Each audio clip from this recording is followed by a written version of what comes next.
Hi, Ilaria. More essays from you. Good. Happy to see that.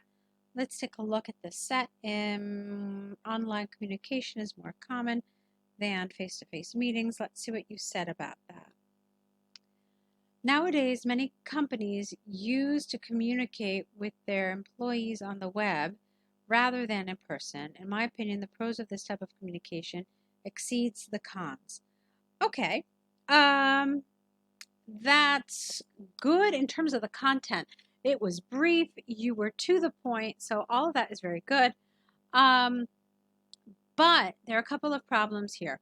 So, first of all, let's talk about the expression used to. You've used it incorrectly here. First of all, the way you use it here, it should have had a D, but it means something totally different. They used to communicate means that in the past they communicated, but they no longer do. And that's absolutely not what we're trying to say here.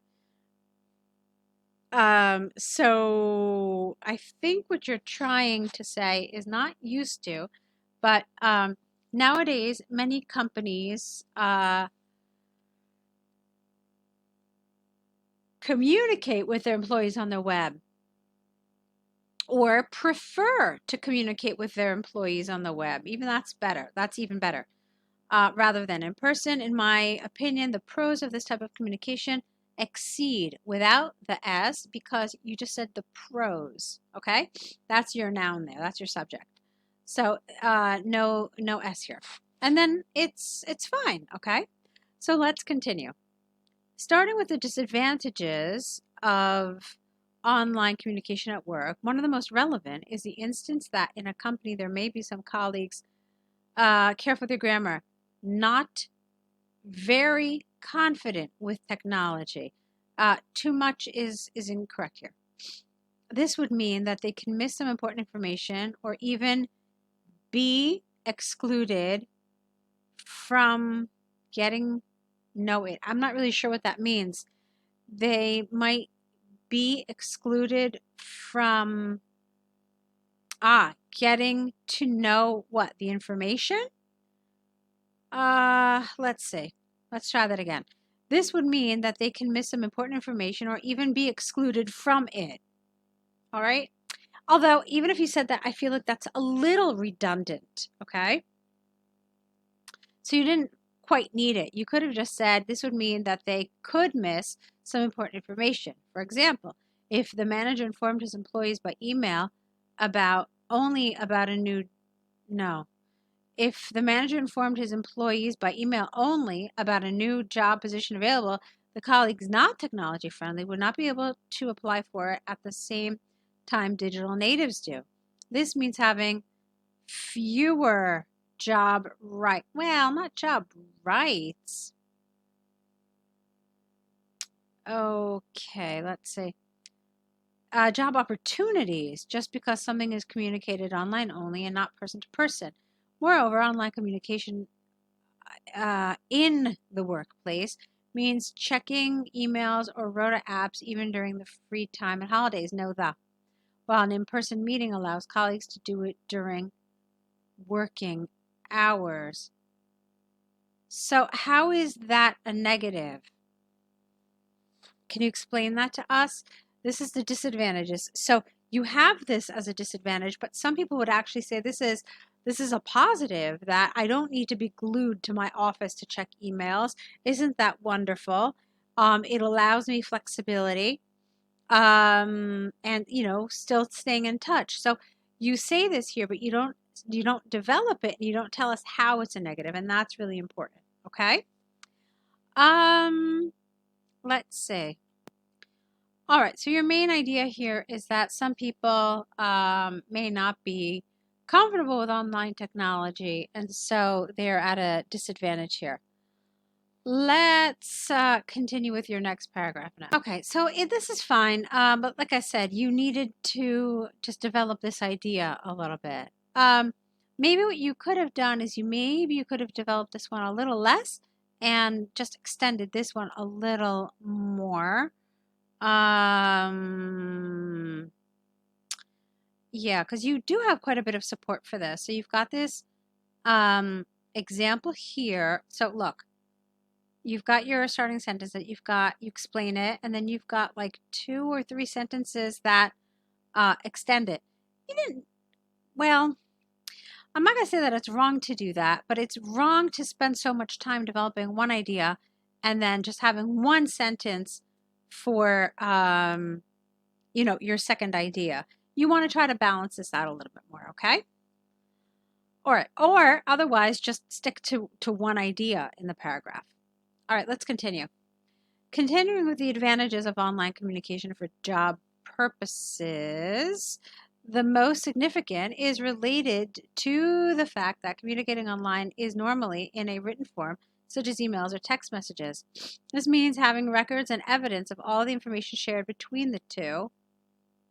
Well, you know what? What would have been a great word? Between the parties. Because sometimes emails and texts are not just between two, but between multiple people. And this is an advantage for both the boss and the employees. Okay. Moreover, in certain circumstances, don't write info. It's too informal. Information communicated online, for example, by email, has a legal value that a conversation about the same topic does not have. For instance, for resignation communications, job contracts, and even a project's deadlines. Respect in person meetings. I don't understand that. What do you mean, respect in person meetings? That's not clear. Web communication. Do you mean regarding? Maybe. I'm not sure. Web communication is faster and smarter, especially for big companies. It is easier organizing a Zoom video call than renting a place to host numerous workers, organizing and paying for their commutes, and so on.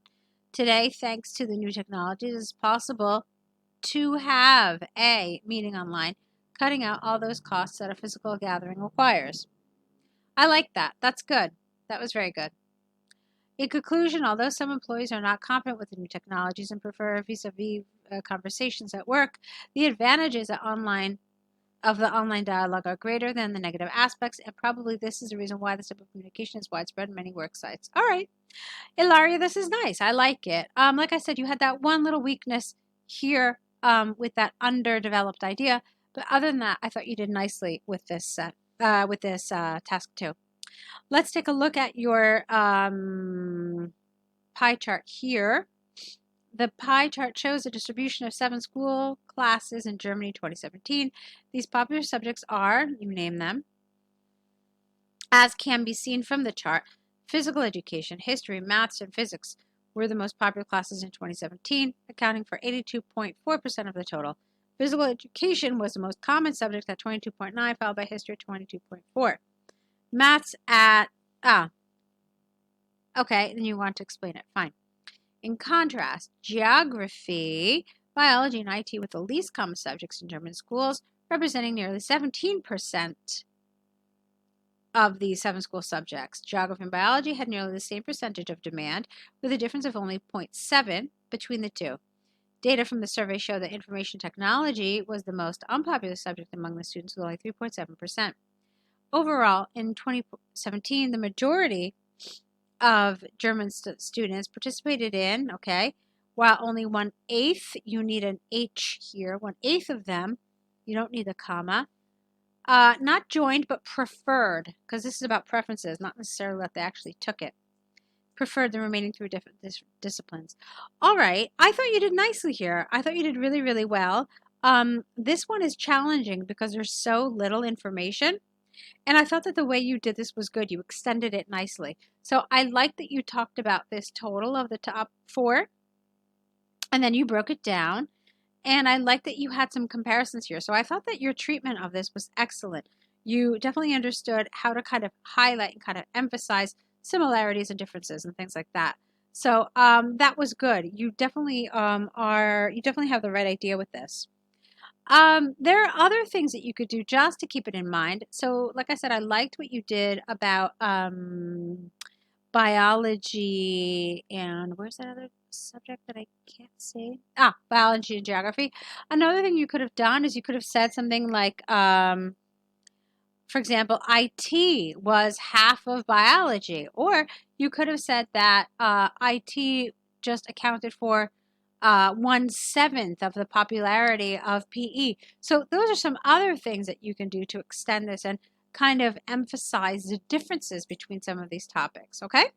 So again, I thought what you did was great. I'm just giving you a couple of suggestions on how you can further extend this, or maybe in other types of charts, the kinds of things that you want to be on the lookout for, okay? Very nice job with this set. So Ilaria, you're doing great. Keep at it. You're doing well. So I'll wait for your next set of essays, okay? Good job today.